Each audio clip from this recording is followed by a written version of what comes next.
Hello everyone, welcome to the SAM that is study art motivation and education. And इस video में हम बात करेंगे ठंडियों का टाइम चल रहा है, बहुत ही ज़्यादा लोगों को सर्दी होने लगी है एंड कोविड के केसेस भी बार बार बढ़ने वाले हैं या फिर बढ़ रहे हैं, ऐसा हमें सुनने में आ रहा है, ऐसी न्यूज़ेस आ रही हैं। एंड सर्दियों के टाइम में मोस्ट कॉमन सी जो बीमारी होती है, जो हर किसी को होती है, मुझे भी हुई है, अभी कुछ दिनों पहले ही मैं रिकवर हुई हूँ, that is your cough and cold, sore throat. Okay, so हम बेसिकली इस वीडियो में सॉर थ्रॉट के बारे में बात करेंगे, कफ एंड कोल्ड के बारे में बात करेंगे। सो जब भी आपको सॉर थ्रॉट होता है तो आपके सिम्टम्स क्या होते हैं? सबसे पहले तो आपको स्वेलिंग हो सकती है आपके लिम्फ नोड्स में, ठीक है। आपको वाइट पैचेस कभी कभी देखने को मिलते हैं, वाइट पैचेस बहुत ही कम देखने को मिलते हैं इन योर ओरल कैविटी, और आपको थोड़ा सा पेन होगा आपके गले में। दूसरे अगर कोई सिम्टम्स देखें तो कफ एंड कोल्ड होगा, राइनाइटिस हो सकता है, दैट मीन्स आपको सर्दी बहुत ज़्यादा होगी एंड फीवर भी आ सकता है, आपका हेडेक भी हो सकता है, कफ एंड कोल्ड तो होगा ही। देन अगर हम बात करें तो ये जितने भी मैंने आपको सिम्टम्स बताए कि हमें सर्दी में ये सारे सिम्टम्स हो जाते हैं, देखने को मिलते हैं, सर बहुत ज़्यादा दुखने लगता है, भारी सा लगने लगता है, तो ये सब क्यों होता है? तो ये आपको जो इन्फेक्शन हो रहा है सॉर थ्रॉट का, कफ एंड कोल्ड का, ये दो तरह के होते हैं, एक बैक्टीरियल होता है, एक वायरल होता है। मोस्टली वायरल इन्फेक्शन होता है जिसमें आपको कफ एंड कोल्ड होता है, हेडेक होता है, फीवर आ सकता है।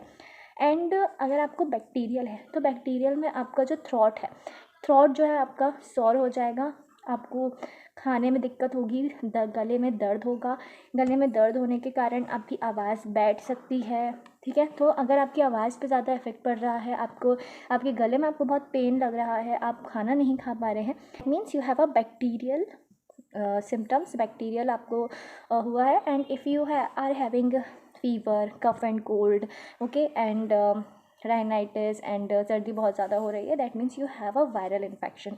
And if your throat is infected, then it means you have a bacterial infection. Okay, now coming to the symptoms of, जैसे कि मैंने अभी आपको बताया, सिम्टम्स में आपके वायरल के सिम्टम्स में यही सारी चीज़ें आ जाएंगी।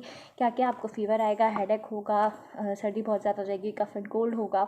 अगर आपको बैक्टीरियल है तो आपका थ्रॉट पेन होगा एंड गला बैठ सकता है आपका, ओके, और आपको कुछ भी स्वेलो करने में बहुत ज़्यादा दिक्कत होगी, ओके। तो एक क्राइटेरिया दिया गया है which is called the centaur criteria. Centaur criteria क्या कहता है? ये बेसिकली वायरल की वजह से आपके गले पे जो इफेक्ट पड़ा है और जो सॉर थ्रॉट है उसमें डिफ्रेंशिएट करता है, ठीक है। तो सॉर थ्रॉट वायरल इन्फेक्शन से कैसे डिफरेंट है? क्योंकि सॉर थ्रॉट में आप कफ नहीं होता है गले में, ठीक है, आपको फीवर भी आता है और लिम्फ नोड्स जो हैं वो बहुत ज़्यादा स्वेल हो जाते हैं, लिम्फ नोड्स में स्वेलिंग आने लगती है, ठीक है। तो अगर ये तीन चीज़ें हैं, दैट मीन्स आपको सॉर थ्रॉट है, और अगर वायरल है अगर आपको, तो आपको कफ एंड कोल्ड होगा ही होगा, ओके। ट्रीटमेंट की बात कर सकते हैं तो ट्रीटमेंट में बेसिकली घरेलू ट्रीटमेंट्स आप अपने लिए ट्राई कर सकते हैं, जैसे कि आप स्टीम लीजिए, गर्म पानी पीजिए, और गर्म पानी में आप सॉल्ट और हल्दी मिलाकर गार्गल कर सकते हैं, it is very very effective, okay. आप लौंग खा सकते हैं, और ये सारी चीज़ें, घरेलू चीज़ें आप यूज़ कर सकते हैं। अगर आपको फ़ीवर आ रहा है तो फ़ीवर में आप पैरासीटामोल लीजिए। अगर आपको कफ़ है और कफ़ ड्रॉप्स ले सकते हैं अगर आपको कफ़ है, या फिर थ्रॉट लॉन्जेस होते हैं जैसे कि जिंजर हो गया, हनी हो गया, ये चीज़ें आप यूज़ कर सकते हैं, ठीक है। एंटीबायोटिक्स, अगर आपको बैक्टीरियल है तो बैक्टीरियल जो इन्फेक्शन है वो 5 से 2 हफ्ते में ठीक हो जाता है अपने आप, तो इसमें आपको कोई भी एंटीबायोटिक लेने की ज़रूरत नहीं है। एंटीबायोटिक सब ह्यूमन बॉडी को सबसे कम एंटीबायोटिक्स लेनी चाहिए, क्योंकि आप जितने ज़्यादा एंटीबायोटिक लेते हैं उतना ही ज़्यादा आपकी बॉडी को नुकसान होता है, इसलिए आप एंटीबायोटिक्स कम लें तो वो ज़्यादा अच्छा रहेगा, ठीक है। तो अगर आपको बैक्टीरियल है, यानी कि आपका गला जा चुका है, तो आप कोई भी एंटीबायोटिक्स ना भी लें तो चलेगा, बिकॉज अल्टीमेटली 5 से 2 हफ्ते के अंदर अंदर आपकी जो हालत है वो अपने आप ठीक हो जाएगी। आप घरेलू चीज़ें जो होती है, घरेलू उपाय जो होते हैं वो यूज़ कर सकते हैं। स्टीम लीजिए, जिंजर खाइए, हनी लीजिए, लौंग लीजिए, ओके। तो ये सारी चीज़ें आप करिए।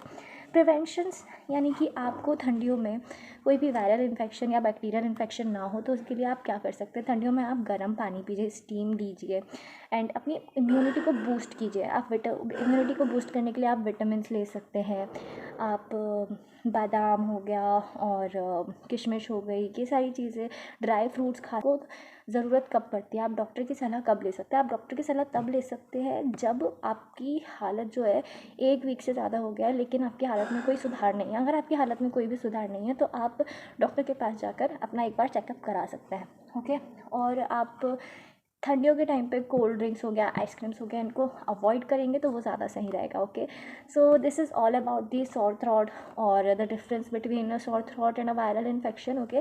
सो मैंने इस एक ही वीडियो में बहुत सी चीज़ें बता दी हैं। I hope this video helps you and अगर आपको सर्दी खांसी है तो आई होप ये वीडियो आपकी हेल्प करे एंड या thank you so much for watching this video and I will see you in a next video. Thank you so much.